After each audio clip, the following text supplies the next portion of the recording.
Funding for Off 90 is provided in part by the Minnesota Arts and Cultural Heritage Fund and the citizens of Minnesota.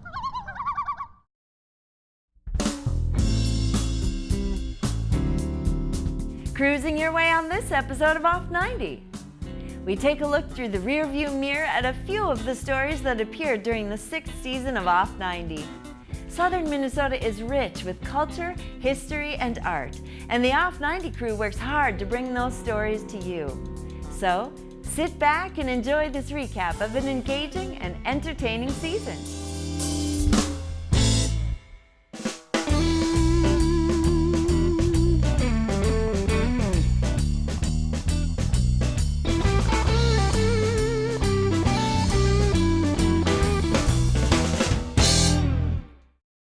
Hi, I'm Barbara Keith, and thanks for joining me on this special episode of Off 90. It's hard to believe, but we've already been through another season of Off 90. KSMQ works hard to find stories that are both well-known and those that are not so well-known but are just as important. We strive to bring you the best arts, culture, and history subjects from our region of the state and from all around Minnesota. These stories showcase incredible people and organizations, all helping to make our state shine.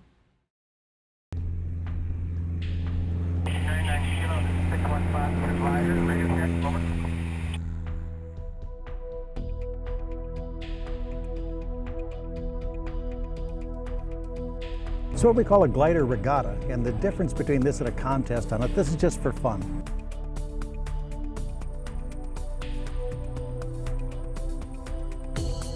We started doing this about 25 years ago, and someone woke up and says, you know, it's been 25 years, we should do this again just because it's fun. Most of these people are from around Minnesota, and some from Wisconsin, a few from Iowa. When we have the glider contests out here, we get people from all over the world. We hold U.S. nationals here, and we've held 6 of the 7 classes of gliders competitions in the country.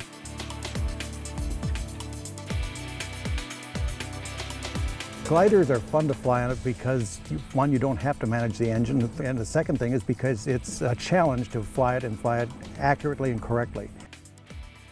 You stay in the sky or you don't, depending on your skill, your ability to find thermals, rising columns of air, and to navigate them, to exploit them, to gain altitude, and then go on to the next one. So it's a bit of a chess game.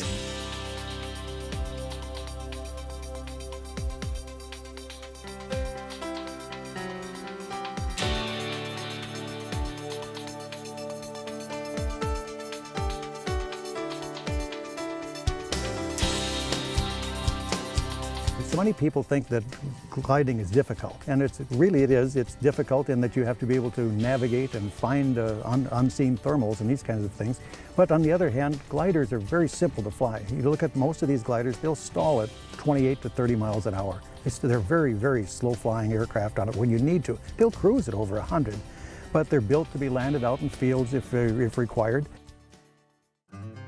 Gliding is a very inexpensive sport, relatively inexpensive aerial sport. When you look at it, we'll have some of these glider trailers over here. You don't have to pay hangar rent. The aircraft lives in the trailer. It takes about 15 to 20 minutes to assemble. And beyond that, all it takes is either a winch launch or an arrow tow to get aloft on it. If you've got a good day like today on it, you can stay aloft for hours. So it's very inexpensive flying if that's what you're looking for. And it takes a while to get the grin off your face. And you're guaranteed to go home with no adrenaline whatsoever because it'll ring you out really good. And you'll also notice that people over here help each other. And that's one of the nice things I like about gliding. It's a very social sport. You can't go gliding by yourself. You need someone to be the tow pilot. You need someone to help you rig. You may need someone to help you walk the wing. So people get to interact with each other. And that's why gliding is one of the air sports that is actually increasing the number of pilots as compared to other forms of aerial transportation.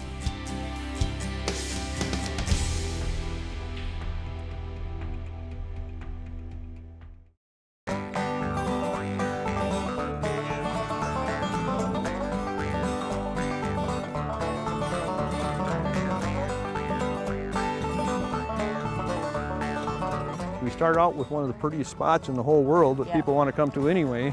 One of our tourist ideas is the 100-mile garage sale. We are the largest garage sale in the world. All right, where are we gonna go?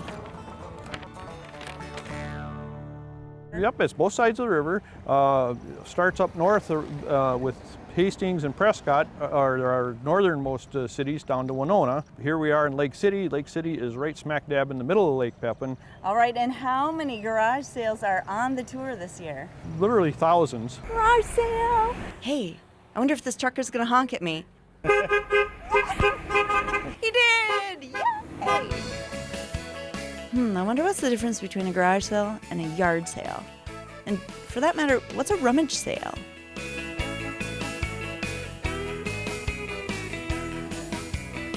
A garage sale. Do you need to have a garage? You don't need to have a garage. You don't need to have a storage space. You just need a piece of real estate 2 feet by 2 feet to put your stuff out and put a tag on it. How do garage sales work? I'm gonna find out. Now, how many years have you been participating in this garage sale? I think we've been doing it all 20 years. And what are you doing here today?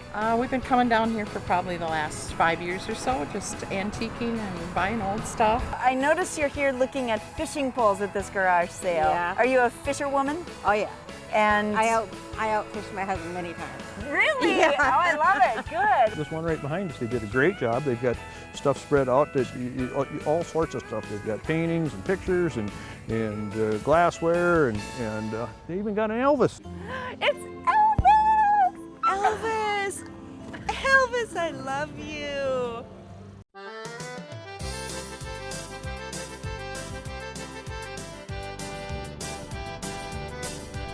This street, High Street, is infamous for garage sales. So people come down and go up and down this street. We had people from Texas and South Dakota and Wisconsin yesterday.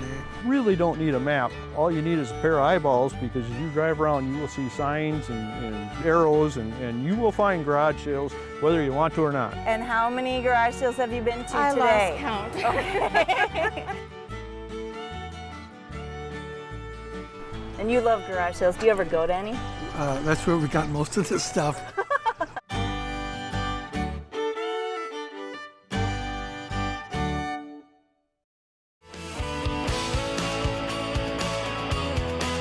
Plunging for Pink is really a gathering of many people that want to help raise funds and have a great time while doing it to help aid the Hormel Institute in their quest to rid the world of breast cancer once and for all. There's other people that cut holes in the ice and jump into the water for a charity, but I don't know of anyone that does it for breast cancer research. And I don't know anyone that does it quite like we do here. It ties into the Paint the Town Pink. We're proud to be the first event last year. We also raised the most money. The first year we raised somewhere around $20,000, the second year $37,000, and here we almost hit $50,000 this year, right about $48,000. The Plunging for Pink event is located right here in Austin, Minnesota at Eastside Lake at the boat launch. 215 jumpers. It took roughly an hour and a half to get every one of them on the ice, in the water, and out of the ice. As far as outfits go, we want something to be loud, kind of obnoxious, appropriate, but at the same time fun. So we saw people in tutus, breakaway pants. I myself always wear a suit and tie into the water. I'd say total volunteers, probably somewhere around 30 to 40 to be honest. We got to consider we have the entire fire department down here cutting holes in the ice. There's a lot of different coordinators. I'm just one of many. Joe Music's kind of been our captain the past 3 years. It really is a community-based thing with just a few of us taking a little bit more of a lead in it.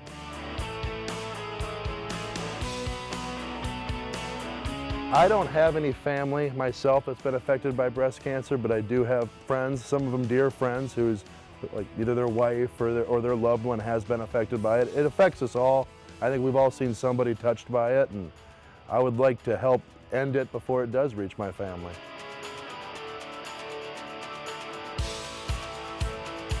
Well, I don't think I was always a public speaker, but everyone thought I was kind of a funny person, and I seemed to be able to get in front of people, and whether I'm uncomfortable or not, I don't seem to show it. So they asked me to do it the first year. I think I had about as much fun as I possibly could have, and I wanted to do it every year since, and I have a great time doing it. And to be honest, there's no butterflies anymore when I go out there. It's just a lot of people showing up for a good cause and a great event. They're willing to have fun. So when you have an audience that wants to have a good time, it's pretty easy to do what I do out there. If you haven't done it the first 3 years, your chance for redemption is next year. Be there, do it. It's got to be on your bucket list. It's got to be on everyone's bucket list. And I assure you, it most likely will not kill you. Get in the water, get cold, have a good time, get out, dry off, and then celebrate with us afterwards. It's always a good time, and I don't know anybody that's ever done it and said they wish they hadn't done it.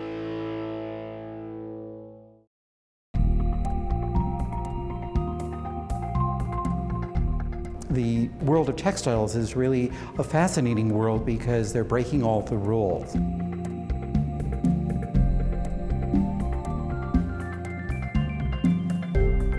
In the materials they're using, their interpretation with them, how they're dyeing them, how they're altering them. So this is a very exciting exhibition.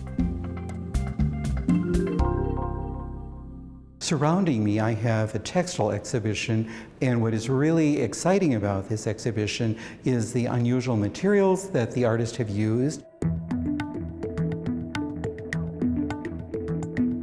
If you kind of look at the two artists here, one pretty much takes the wire in, crochets it and weaves it, and it becomes very dimensional, very sculptural. And along with that, she's added other things. She's also used a couple of birds' nests that she's added paper to and fabric with, and created a very personal statement.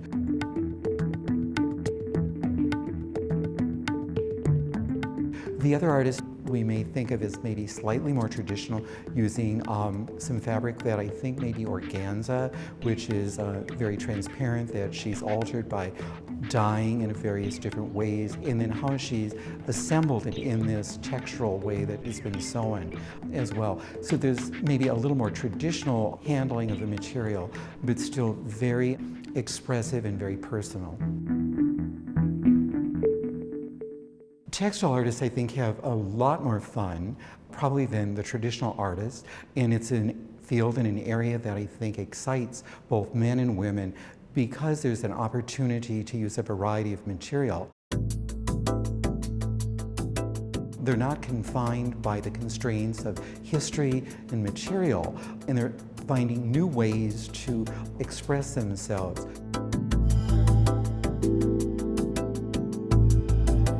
What I like about the exhibition is the variety of work, and I especially enjoy coming in here and being surrounded by it, because what's really neat about this exhibition, and pretty much whenever you visit the museum or a gallery, is all of the wonderful feelings and creativity that surrounds you, whether it's a painting or a textiles, sculpture, or printmaking. It's that wonderful creativity and energy that the artists have put into each piece that really makes it a wonderful and a very special and unique experience.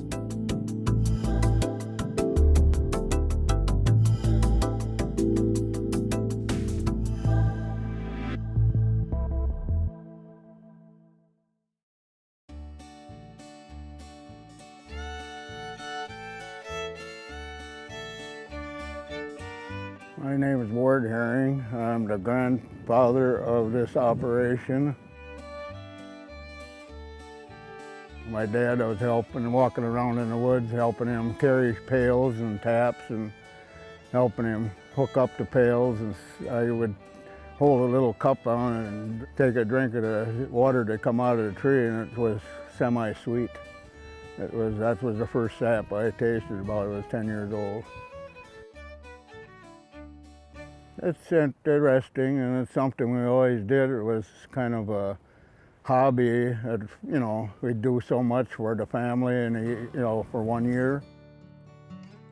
I'd take a shoemaker and we'd break off a limb just the right size or saw it off, and take a hot iron, heat it up an iron and run it through the soft core of a shoemaker, and then we'd use that for a tap years ago, and then tap that into a tree. And then set the pail on the ground and let it drip into the pail then. That's the way my great-grandpa did it. Well, we used to have an arch in the woods, like a fireplace arch. We had a pan about 4 foot wide, 8 foot long, and 8 inches deep. And we'd have this set on the arch, and we'd fill it full of sap from the trees. We'd gather it in, and then we'd take and go to work and cook it, get it halfway down, then we added some more, and then we'd keep cooking a little bit, and then finally about the second or third time we'd try to finish it off. Out in the woods, then we'd take it and put it in a cream can, and then we'd take it home and reprocess it from there. My dad and I used to dip our bread in it, just break a chunk in quarters, a chunk of bread, and dip it, and have it, a cup of coffee and that was it. Now back then it was fun. We'd just gather 100 pails. We'd have sometimes 150 pails, and we'd gather it and cook it down, and then we'd sit by the fire at night till midnight, and then we'd fill the pan up and fire up good and come back next morning and continue going. Then we'd just refire the pan and keep on cooking until it was finished. The air is fresh. The air, it's just in the woods is a different story. The earth underneath you is new earth. It ain't been disturbed. Everything's fresher out here in the woods. It's just plain like you're reborn again or something. I'm glad it's being carried on. And I'm glad to see other people getting into it also, because I think they're missing something if they don't do it. If they got a woods, they're missing it. Get out there and do it.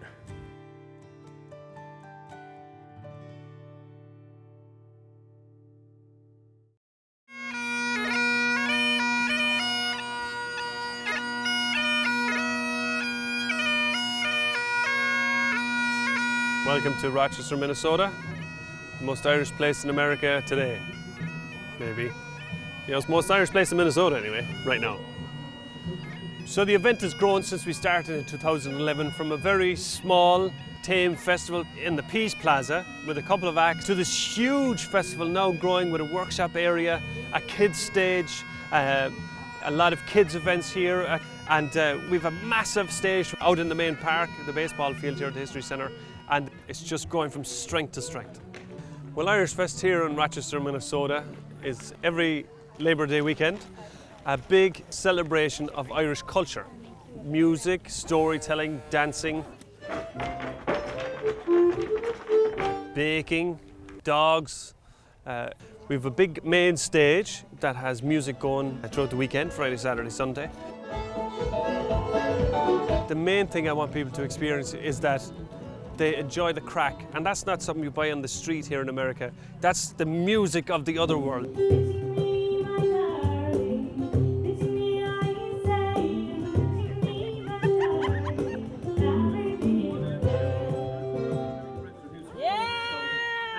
Absorbing the music, some of the language, storytelling. The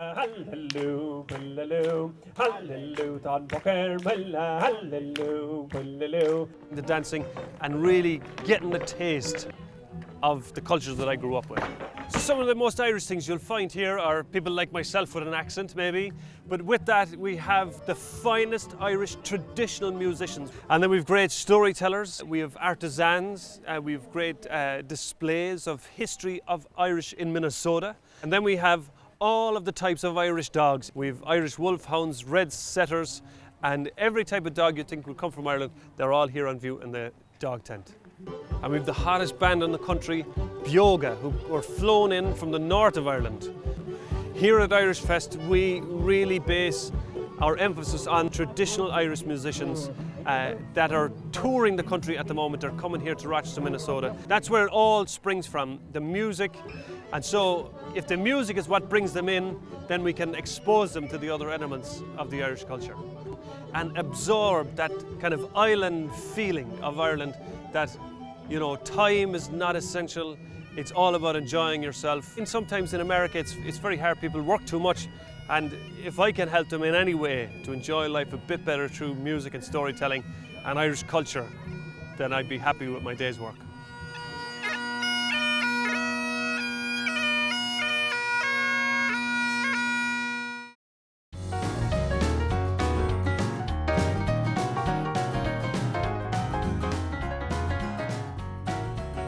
we haven't had a brewery in Rochester since Prohibition. Kinney Creek Brewery just really started as a love for the beer. Home brewing. I originally started out with wine, and that kind of got to a point where I had 400 bottles in the cellar, and I couldn't drink it fast enough to keep brewing. And if I could make wine, why can't I make beer? So I started trying that out. When I first started, the first couple of batches that I did, when I started 15 years ago, you couldn't go into the local liquor store and say, I want an IPA or I want oatmeal stout. So when I got into homebrewing, you didn't really have those things to compare to. And you had to really go trial and error until you got the beers, what you liked, or even understand the beers you're making. And through the course of that 3 to 4 years after that was purely just understanding what beer other than something yellow was made of. Art or science? Beer is both. You have to have the artistic side of your thought process to try new things and to take it to the next level, but you have to have the science to understand what you're doing. And without one or the other, it just doesn't work, especially in the craft beer market today. I think from the artistic side, I really enjoy new hops. I really enjoy barrel aged. And by doing those two things really excites me and bringing something that somebody hasn't had in Rochester. We like beer. We like that relationship that we have with the community. So what are you brewing today? It smells so good. I'm not actually sure. I think he was working on a new recipe. Speaking of the customer is what really has made us what we are today. We've been 2.5 years in the making since we opened the doors, because our customers have comment cards on every table. If they like it, they don't like it, tell us why. White House honey. Okay, so like a honey wheat beer? Yeah. I think from a customer standpoint, the more relationship that you have with them on a beer level is really the key, because people are looking for something different. They can go anywhere and just have a beer, but they love the idea that they could come to the tap room, see the people or where it's made, and enjoy something as fresh as, you know, a few weeks versus a few months. We're always growing and we're always learning, and that's the fun part of it.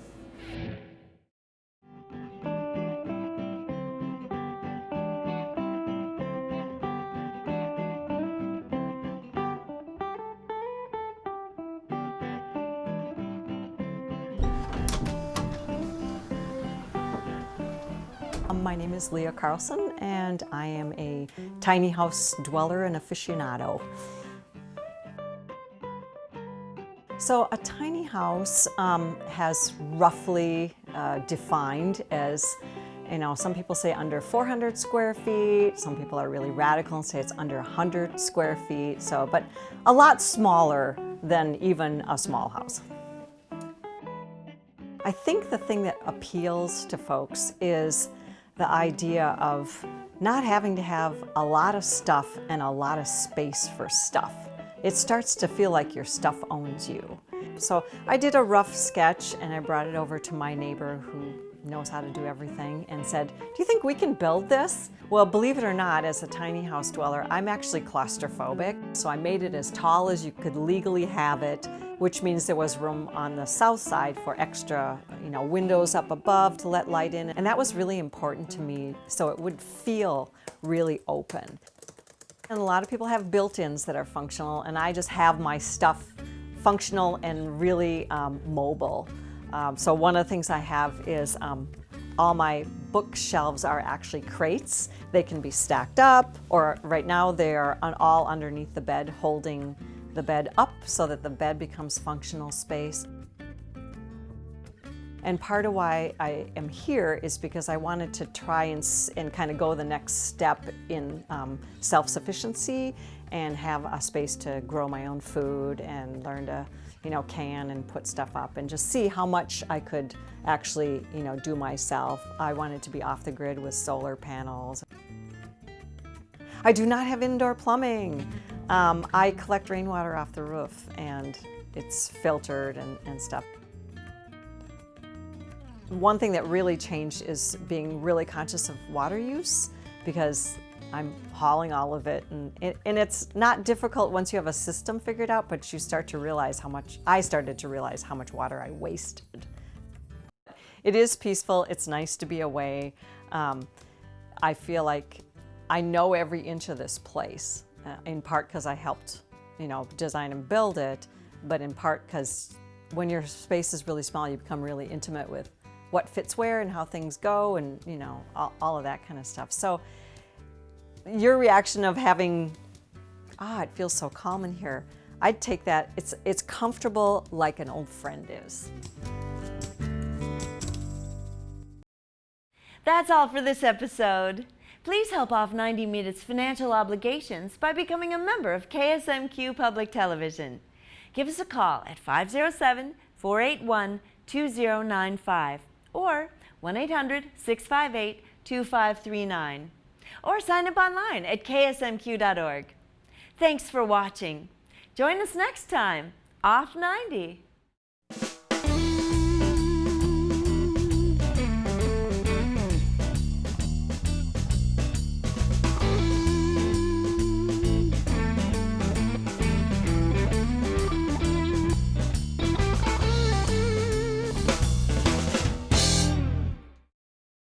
Funding for Off 90 is provided in part by the Minnesota Arts and Cultural Heritage Fund and the citizens of Minnesota.